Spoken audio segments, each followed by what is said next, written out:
We are going to make some bent wood rings today. And the first thing we need is not this much veneer, but we'll just take 2 sheets of this. This is a good starting point though. You guys need to go get a sample pack from Amazon or veneer supplies or something.com. I'll link it below so you guys have access to that. That's where all this came from. That's not even half of what I have. However, so from there, we took out 2 sheets. A gray dyed bird's eye maple and I don't know what this is. Maybe an oak wood, maybe. So we will use those. The only reason I'm choosing those is because I know that they wrap really well. Something like rosewood from here is just really hard. It's hard to work with. So I know that these are going to work really well for the bent wood rings. So we will go from there.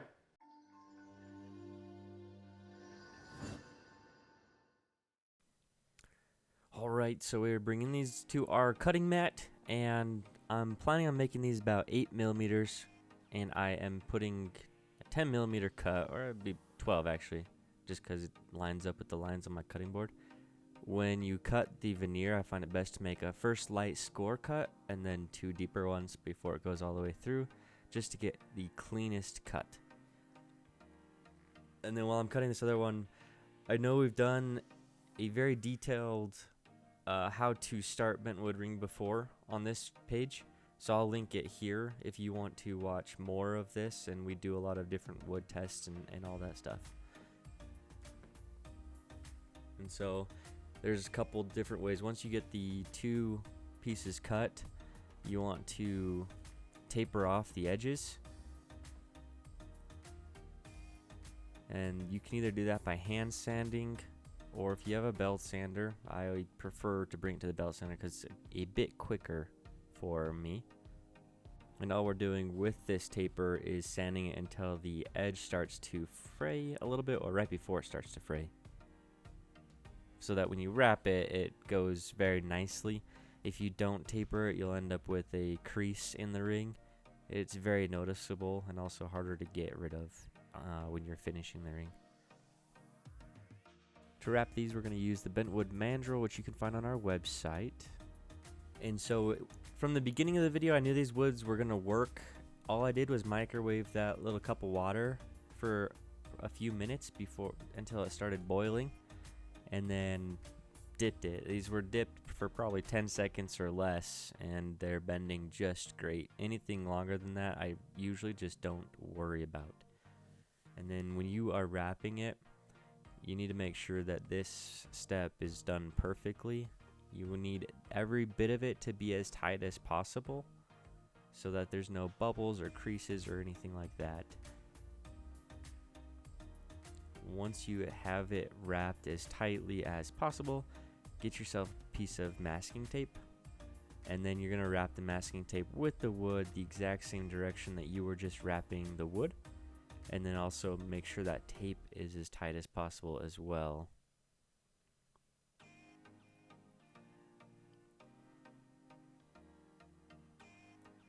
And then when it's time to come off our bentwood mandrel, we will twist it the exact same way we twisted everything else to pull it off, so that we don't loosen it up. And then I let this dry like this. And so on the next one, the gray bird's eye maple, again, we're just dipping this in for 10 seconds or less, just getting it wet, hot, and it's good to bend.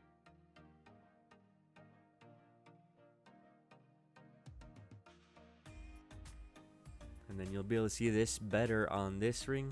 Is the very first wrap is the most important. Once we bring out the bentwood mandrel here, is the first layer. You just need to make sure that it is as tight as possible, as close as possible, so that we can tape it and pull it off of the mandrel for us to glue it. Now, as far as where to wrap these and what size to wrap them on, I needed a size 8 and a size 9, so I wrapped on a size 10 and a size 9 to get those sizes. If the size is a little bit too big at the end, I'll just add some more finish to the inside when I'm ready for that to make it to size. And then the reason we're doing 2 woods now is stay tuned, because in a video a couple weeks we're going to finish these, one with CA and one with UV. We're going to do a test of these rings in a few weeks as well, which gives a great time to hit that notification bell so you don't miss the upcoming of these wood rings being finished, as well as the UV resin versus CA glue test round 2 or take 2, as we've done that before, but we're going to do a little bit better test this time.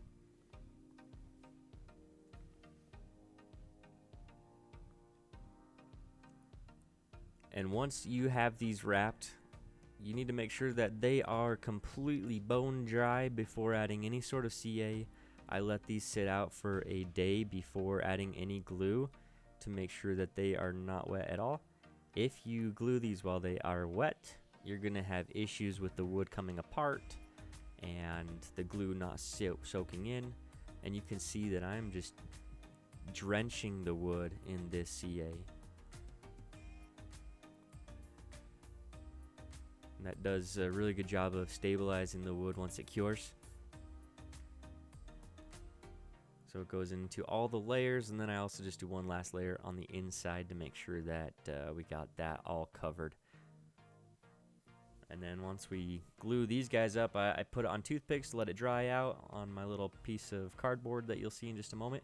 And that just about does it. So again, take a look at our other bentwood video as well.